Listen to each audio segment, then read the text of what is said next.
The clouds parted over the Isles of Boreas. It was time to choose. The rebellion was in trouble. Ravens were scouting for the secret rebel base. They needed a game changer. Pieces of the Sky Ripper had surfaced. Or so a scholar in the mountains had told him. Surely the weapon that banished the lost gods could defeat the Emperor. Also, a temple had risen out of empty desert. The Iblis stone was hidden there. It was a dangerous artifact. It could corrupt its user into a bloodthirsty monster. Maybe he could find a way to use it, to take its power without surrendering to its wickedness. And also, his old friend Lapino needed rescuing. Of course, Renato had a pretty strong suspicion that Lapino had betrayed the rebellion. But could Renato really leave an old friend to the Ravens?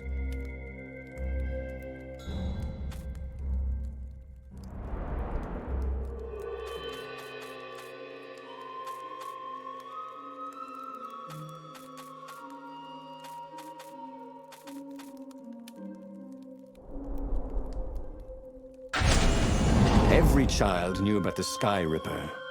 The Transcendent Emperor had buried its pieces. What could have brought them to light? This Emperor, Isengrim III, had once been kind, but he'd gone mad. And now he was conducting secret, obscene rituals to bring back the lost gods. Had he, somehow, summoned the long-lost components of the legendary weapon out of the deep places of the earth? It was more than Renato could fathom. But if he could find a legendary weapon, he would use it.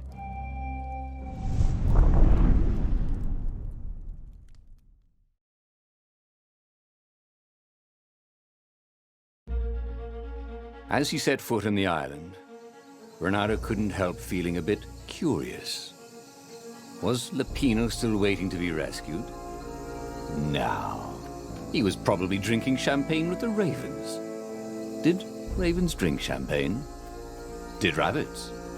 Renato felt oddly thirsty, come to think of it. Why had he chosen the Sky Ripper? Renato never made plans that required constant vigilance. He was a hero.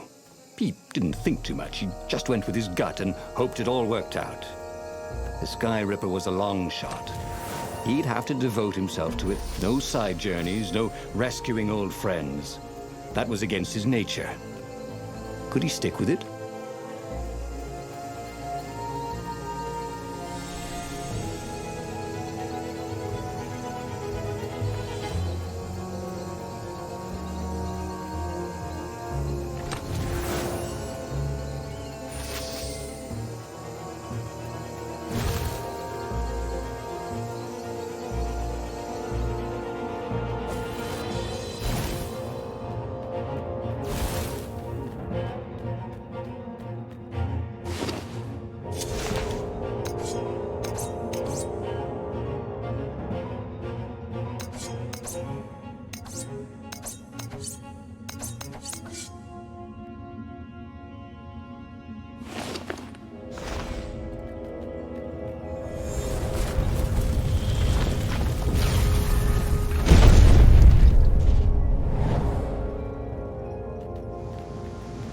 What else could you hook?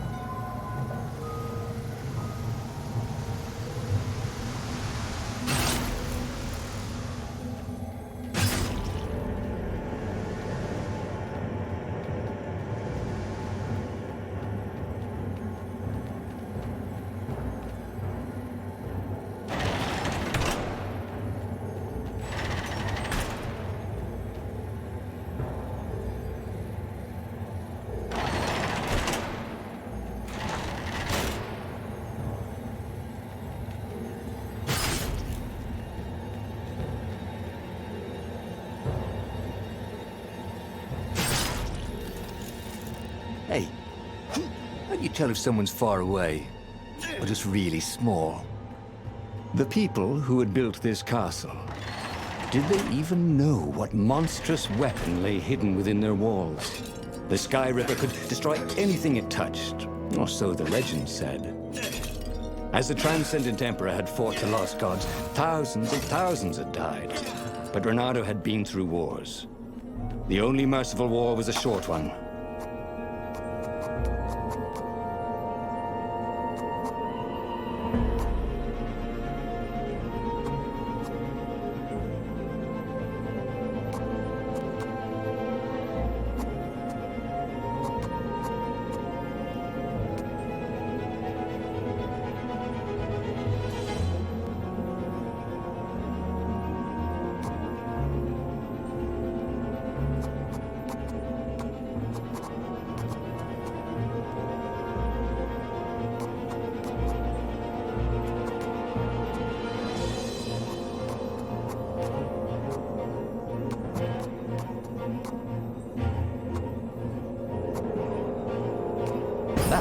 Come in handy in a pinch.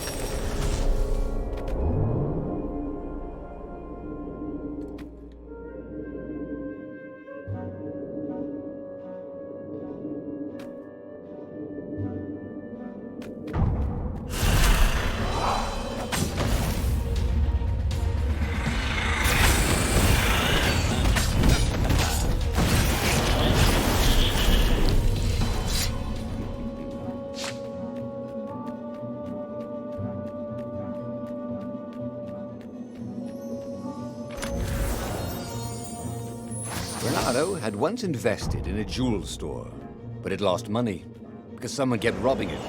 Twist. It was him.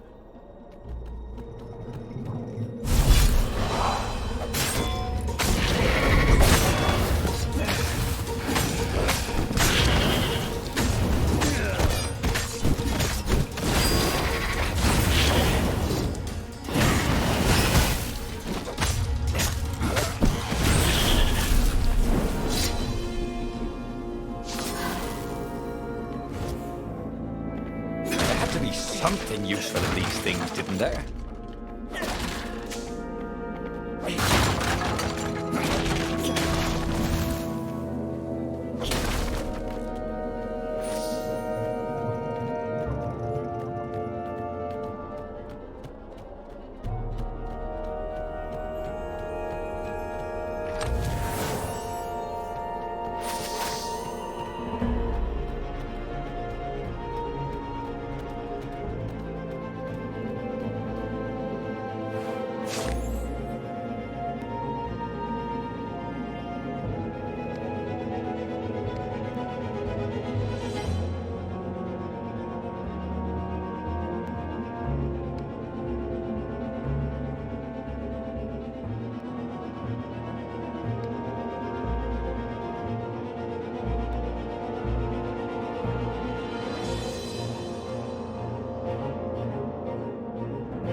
What's there?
felt a little better.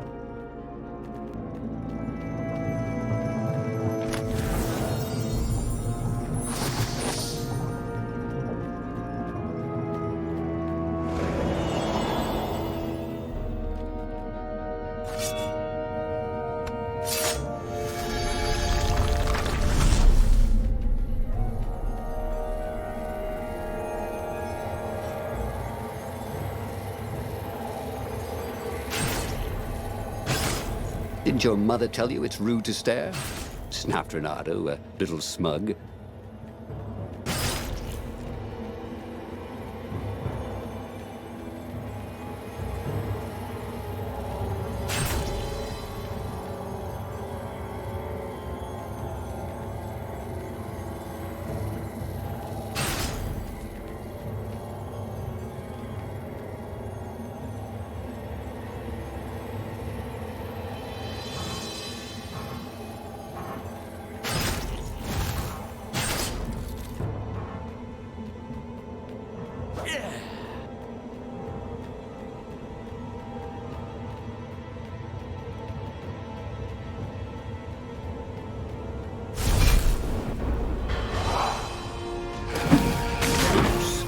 Thought, Renato?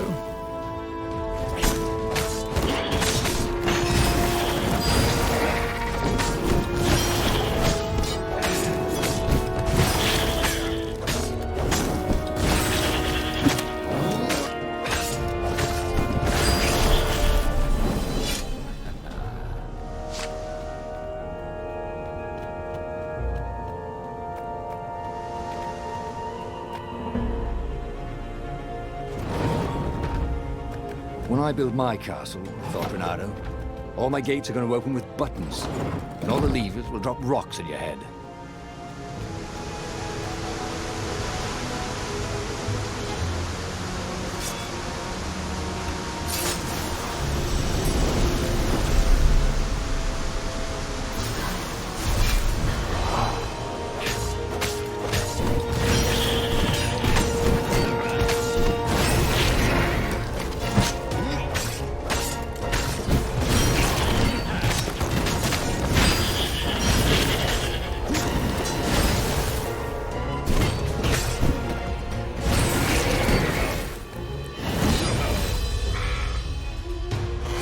That had gone rather well, actually.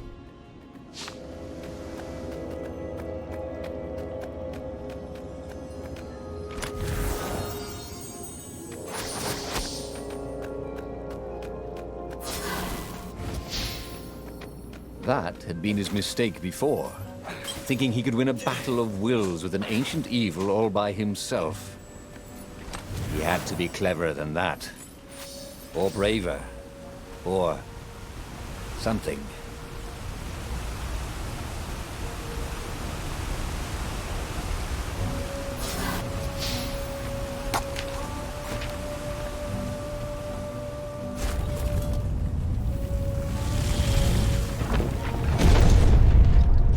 There it was.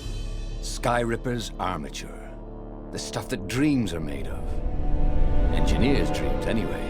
The device was intricate. No one alive had the skill to make a thing like it. How was it part of a weapon at all? He'd have to ask a scientist. But first, he'd get the second piece. Skyripper had a heart. A core that had come to rest on the next island. Well, there was another island he could reach. Zenobia had just invaded it with her father's Raven battalions. She must be encamped there still. But fighting Zenobia now, that made no sense at all. He'd already sacrificed one friend to get this armature, was it?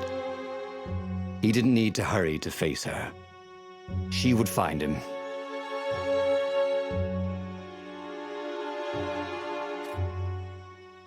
It was a no-brainer. He'd sacrificed his old friend Lapino to get the armature. And the armature was useless by itself, only a series of coils and wheels. War demanded sacrifices, and he would make more before the end. He would have to choose the greatest good no matter how much it cost him. Zenobia. Well, He would see her sooner or later, across a battlefield or a sword's point before all this was over. He was sure of that. The power was in the core. Obviously, he had to get the core.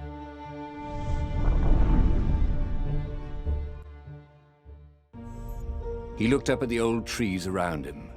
They were so big and so old. They'd been there before he was born, and they'd be there after he'd passed into legend. Was he confronting his own unimportance? What had got into him? He was no philosopher. Anyway, who cares? He was plenty important. He was a hero, and soon he'd prove it.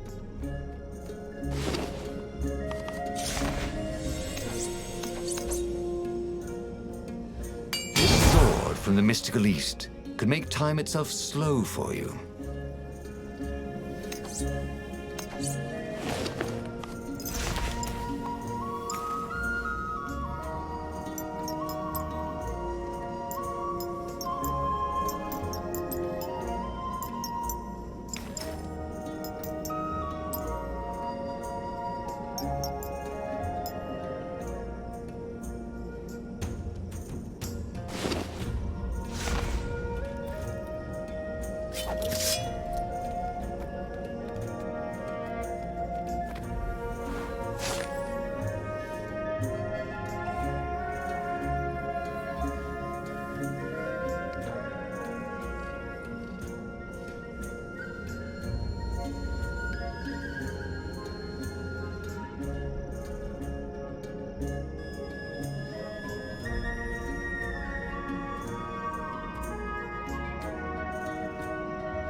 This jewel was more than sparkly. It had arcane power and an engraving. To Cindy.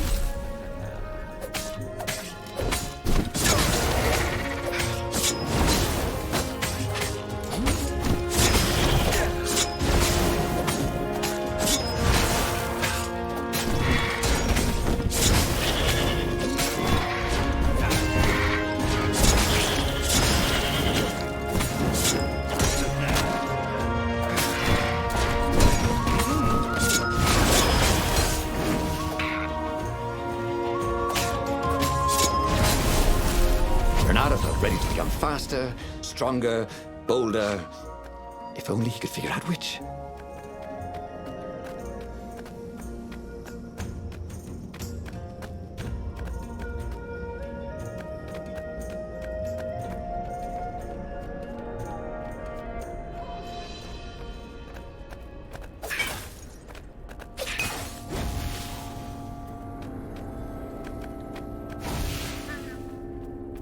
There was something sour in the air. Like the earth had ruptured over something that had been fermenting for a very long time.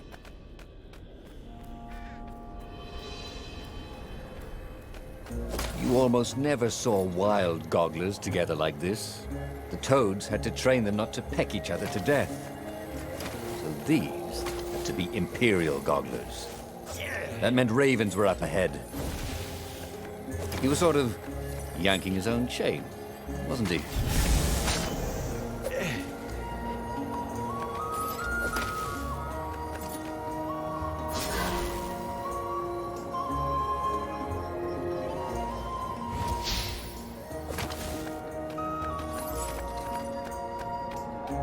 There were fewer and fewer trees. There were only these huge crystalline growths. Had those been here before? He no longer heard birds except for the feverish cawing of the ravens when they attacked. He couldn't smell the small animals of the forest, the mice and rabbits. Where had they gone? And he was getting hungry too. This was an unhealthy place to be.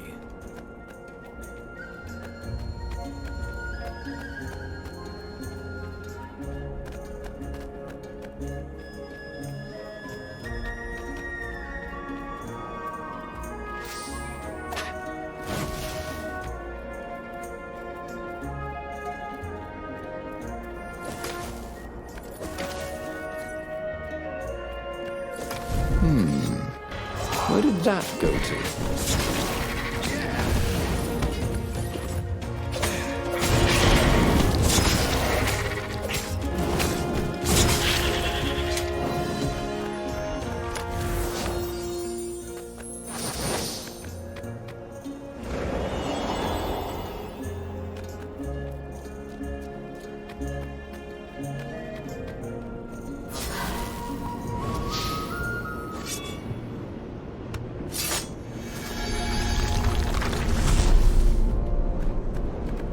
Of course there was a puzzle.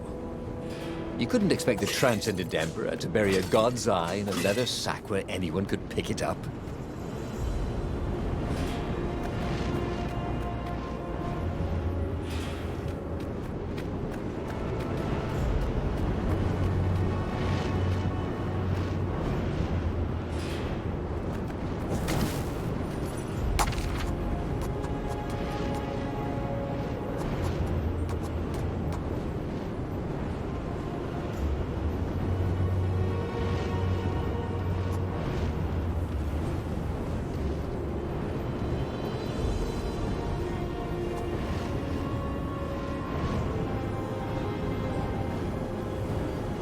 He was more and more extraordinary.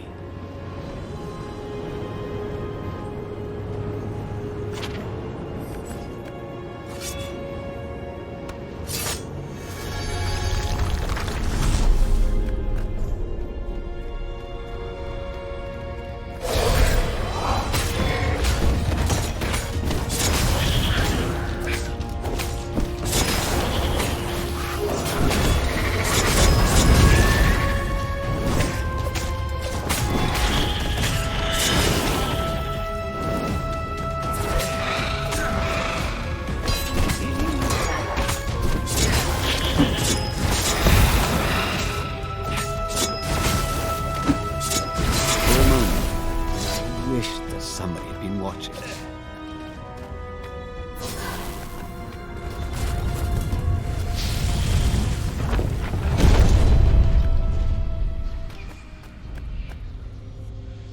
The 20-sided core made him feel physically sick.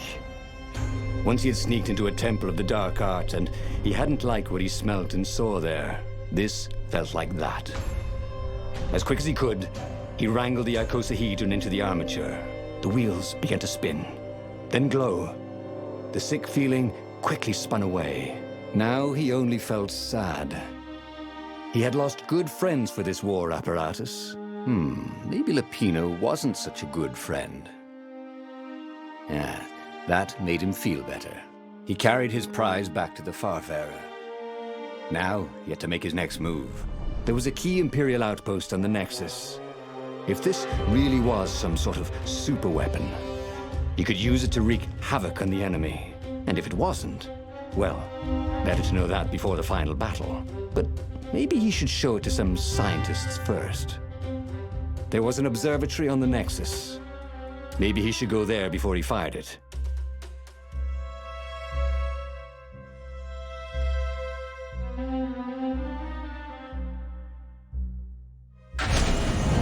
Of course. If you've just assembled a weapon out of legend that can exile gods from the world, you'd want to have a scientist or two look at it.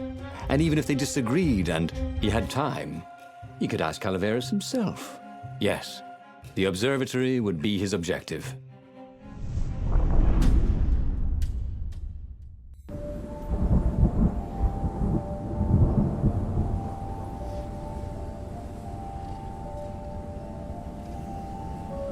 Why had the parts of the Sky Ripper only surfaced now, thousands of years after the Transcendent Emperor had dismantled it?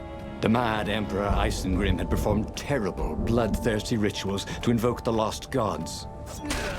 Was that why these ancient artifacts were rising out of the ground?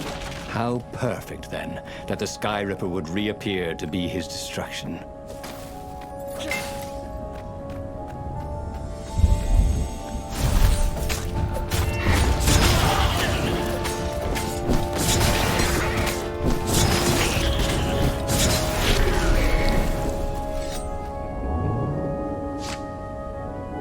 There was an engraving. Maximum capacity, 130 people.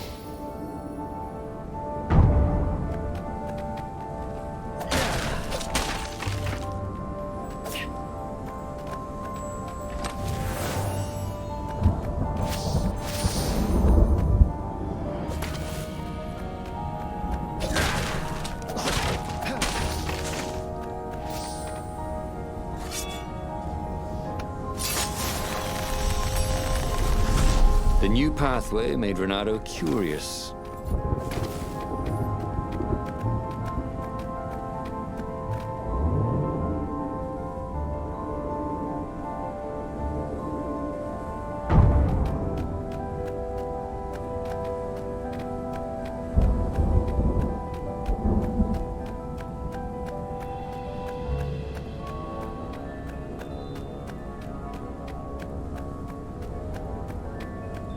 Okay, let's make this quick.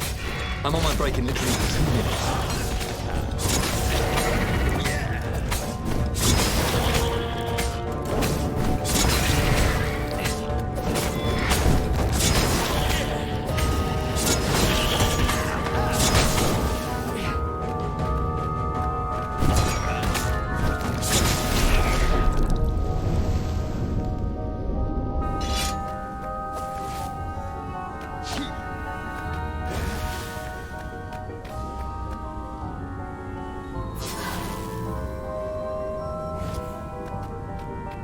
The mysterious sword from the east made you so fast you could catch a fly with your chopsticks.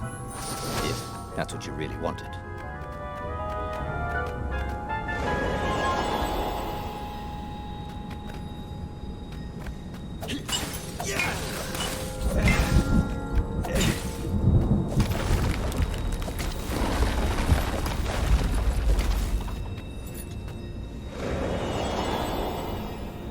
A legendary weapon was exactly what the rebellion needed. They were outnumbered. The once kind emperor had become a tyrant. But his ravens stayed loyal, for he fed them his victims, and the other animals were too frightened to rebel. Renato shuddered at what the emperor was trying to do. To bring back the lost gods, the Black Harvest, the Black Sun? No. He would stop that toad, no matter what the risk.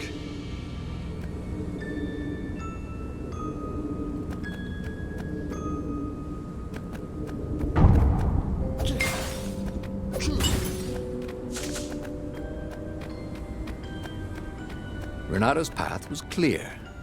Let the scientists ensure the Sky Ripper was safe to use, bring it to the rebel base, and then assault the Imperial fleet for the win.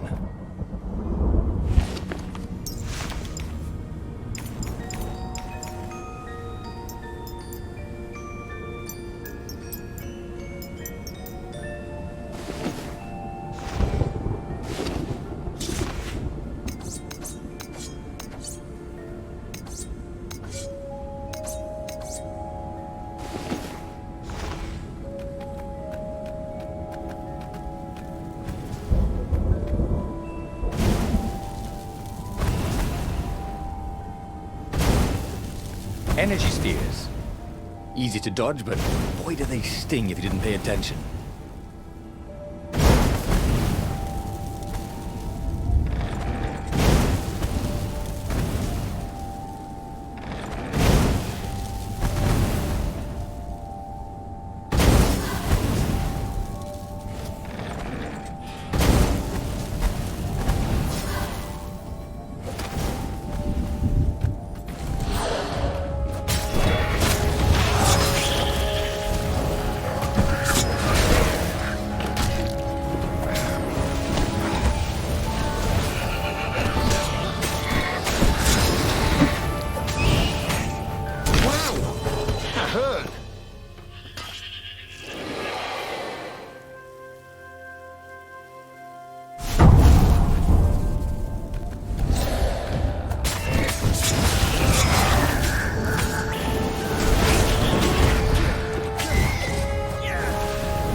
spectacularly well, thought Renato.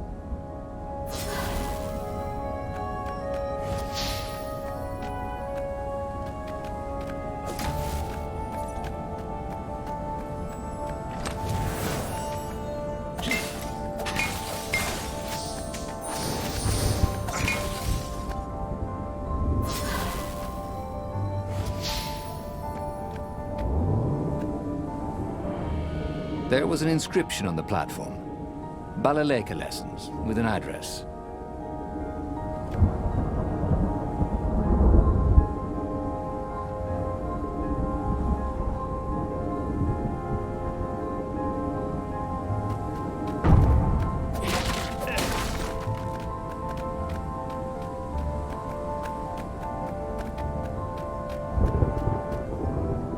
Renato was thrilled.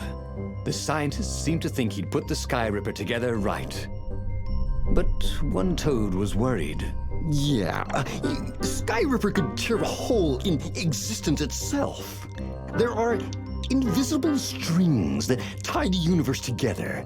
If Sky Ripper cut one, the hole would widen and widen till our whole existence fell into it. Another toad sighed. Irving still believes in string theory. At least go see Calaveras. Yeah, said the worried toad. He knows more than anyone else has forgotten about the Transcendent Emperor. If anyone could tell him how to use this weapon safely, it would be Calaveras. It was he who had told Renato how to find it in the first place. But maybe he had to give up on using it as a weapon. Maybe he had to go to the secret rebel base and ask the generals there what he could do with a weapon that he dared not use.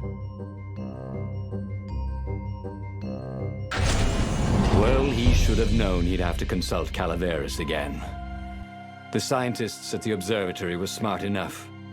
But what did they know of the Transcendent Emperor? He hoped it wouldn't delay him too long. The rebels had scheduled the final battle soon. Every day they delayed risked the exposure of the secret base. And some soldiers were already drifting back to their homes and families. Calaveras would fix the Sky Ripper for him. And then he would win the final battle.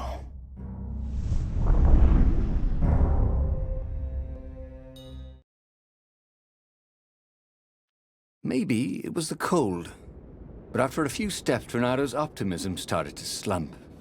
What if Calaveras couldn't help? Did Renato dare use the Sky Ripper? Oh, he hated that he had chosen this path. It was so much simpler to rescue friends and attack enemies. Even if some of those friends were more trouble than his enemies, some of those enemies had been friends before and might be lovers after. No, okay, it wasn't all that much simpler, no. Physics made his brain hurt. That, at least, he was sure of.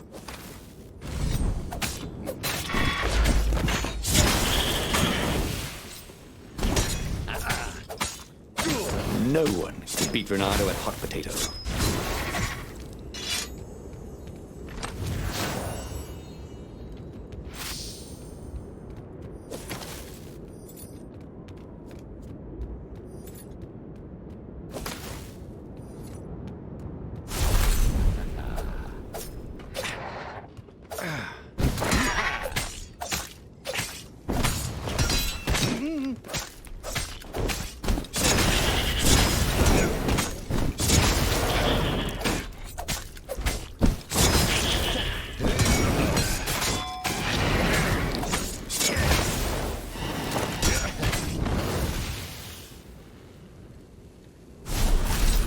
Renato felt new powers ready to blossom within him, or something.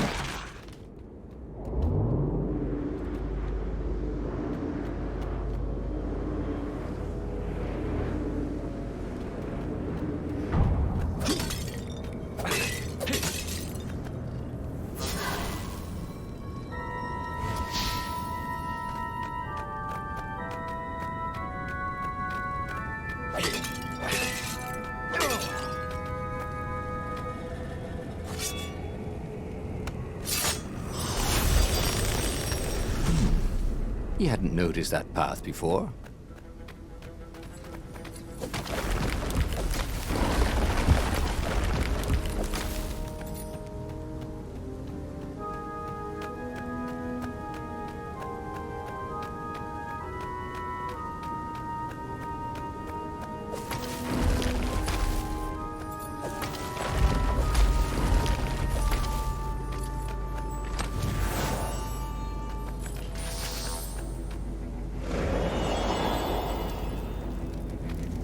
wasn't his fault.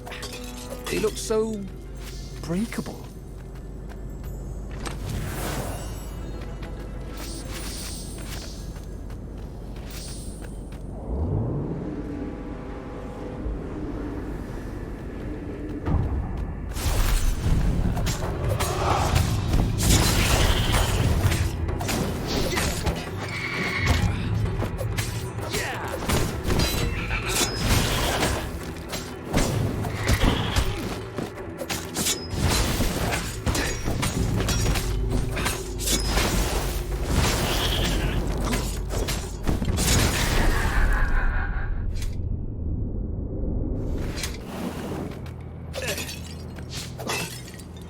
Tried to focus on the now. The ravens who seemed everywhere all the time. Where did they hatch from? Were there giant raven hatcheries somewhere, or did they have families? Ooh, he didn't want to think about raven mummies raising their darling raven chicks. Yeah, Calvaris would help. He would make Renato feel better about using the Sky River. And then Renato wouldn't have to worry about ravens ever again.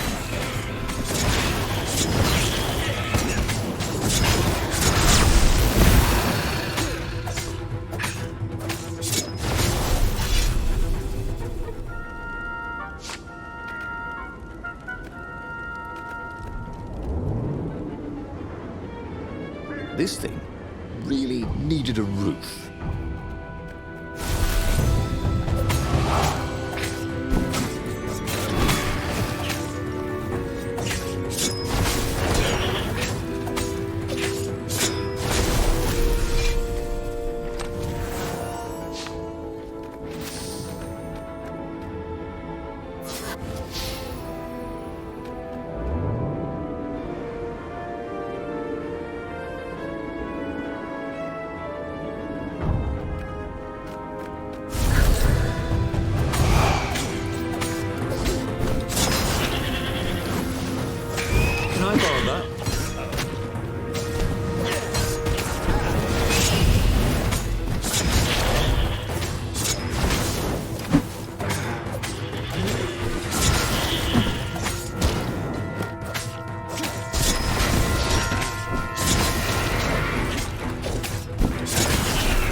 His hook didn't break.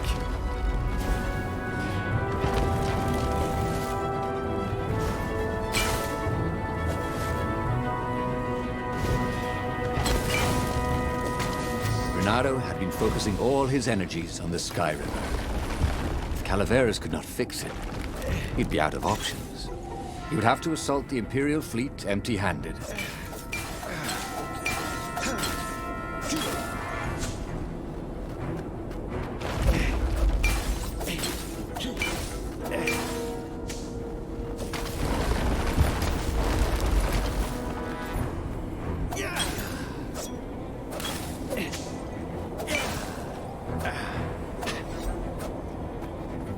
It was good to practice your moves, thought Renato. Keeps you limber.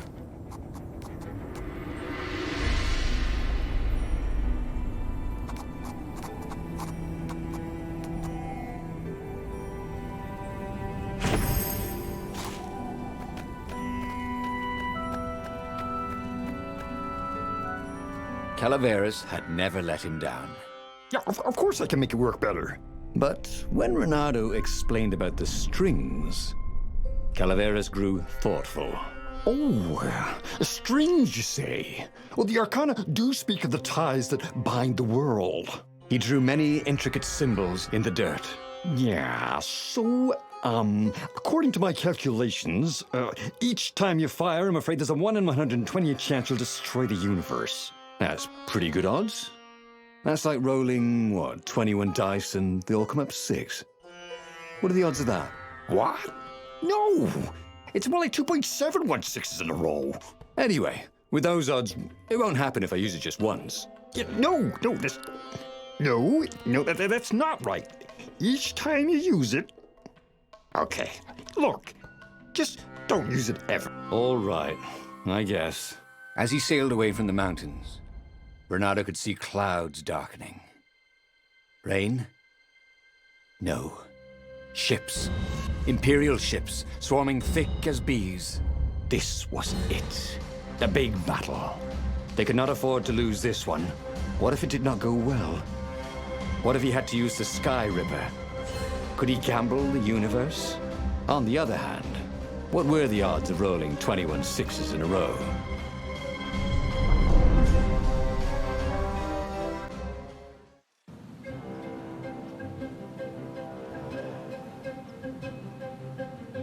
The battle was not going spectacularly well. What had the rebels been thinking? They'd been thinking he would bring the Sky Ripper, or the Iblis Stone, or that he'd sideline Zenobia somehow, or turn her. Couldn't he use the Sky Ripper just once? After all, if chances were 1 in 128, that meant he'd for sure be okay the first time. They'd get worse each time he used it, but the first time would be okay, right? He wasn't sure that it was right. So he didn't fire the Sky Ripper. He just brought it along, in case.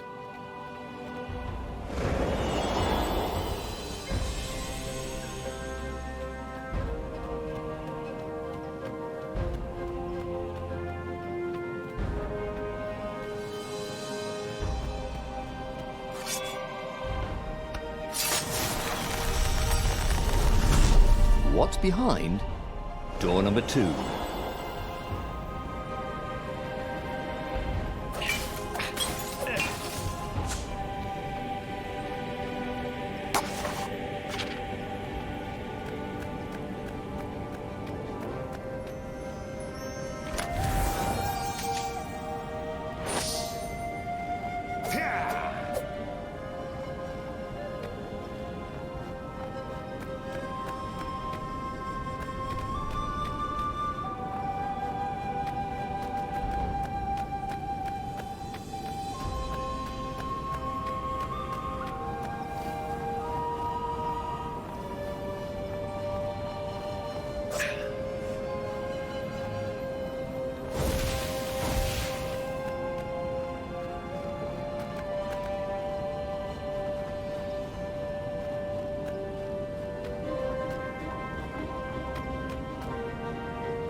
The battle was not going spectacularly well.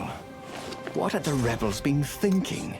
They'd been thinking he would bring the Sky Ripper, or the Iblis Stone, or that he'd sideline Zenobia somehow, or turn her. Couldn't he use the Sky Ripper just once? After all, if chances were 1 in 128, that meant he'd for sure be okay the first time. They'd get worse each time he used it, but the first time would be okay, right? He wasn't sure that it was right. So he didn't fire the Sky Ripper. He just brought it along, in case. Renato had a feeling that was the back door to something. But what?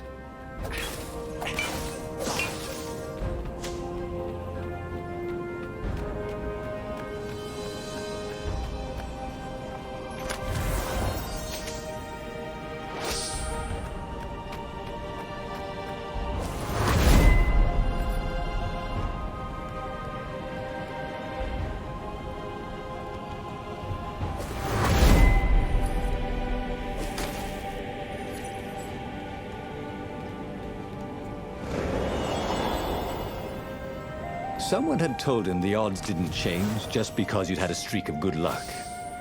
His gut told him that was wrong, though, and he always listened to his gut. On the other hand, 128 chances to win, but one of them, he'd destroy the universe. Ooh, that seemed a bit serious. Maybe he could defeat the Emperor without firing the Sky Ripper. Maybe he could bluff, but with a real weapon. Like in cards, when you had 3 names, but you pretended you had a Fizbin. That could work.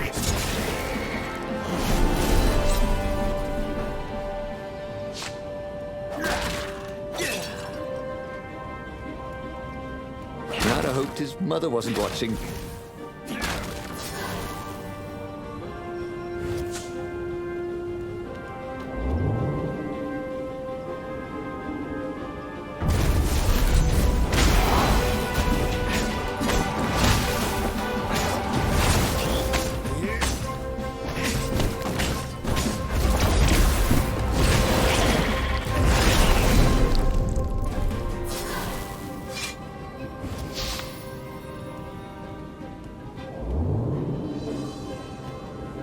This is quite the view, he thought.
He set up the Sky Ripper and let it warm up.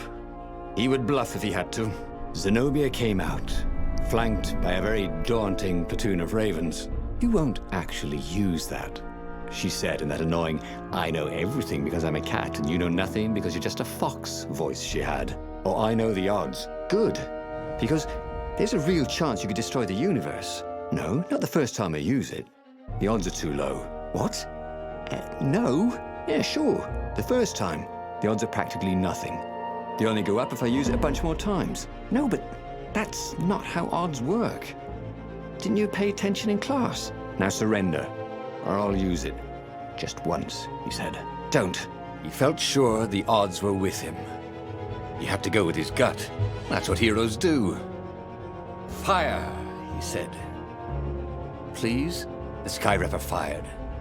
With a tremendous whoosh, the Emperor's flagship went up in flames. It was awesome. Then he noticed There was a hole in the air. A blackness, like a tear in a parchment. Wind was blowing into it, widening it. It grew larger, and even larger.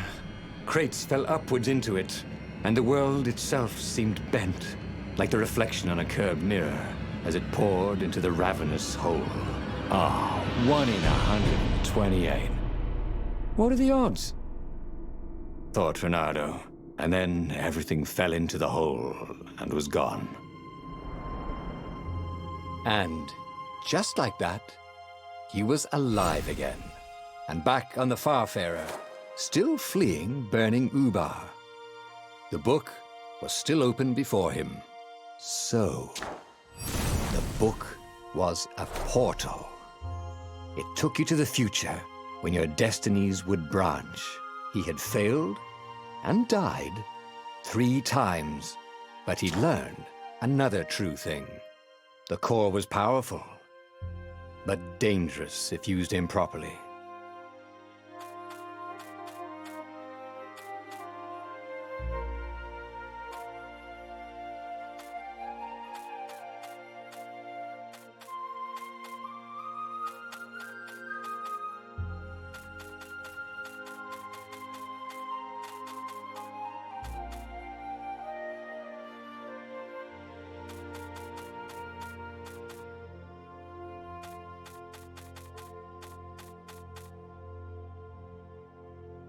But he was starting to feel like he was getting the hang of this. There was a way through to victory. He could feel it. He just had to keep running the path of Destinies. With that, the book fluttered back to the beginning, and he fell into it. The clouds parted over the Isles of Boreas. It was time to choose. The rebellion was in trouble. Ravens were scouting for the secret rebel base. They needed a game changer. Pieces of the Sky Ripper had surfaced. Renato knew that using it could go catastrophically wrong, but he was sure he could figure out how to use it safely. Also, a temple had risen out of empty desert. The Iblis stone was hidden there. It was a dangerous artifact. It could corrupt its user into a bloodthirsty monster. Maybe he could find a way to use it, to take its power without surrendering to its wickedness. And also, his old friend Lapino needed rescuing. Of course, Renato had a pretty strong suspicion that Lapino had betrayed the rebellion. But could Renato really leave an old friend to the Ravens?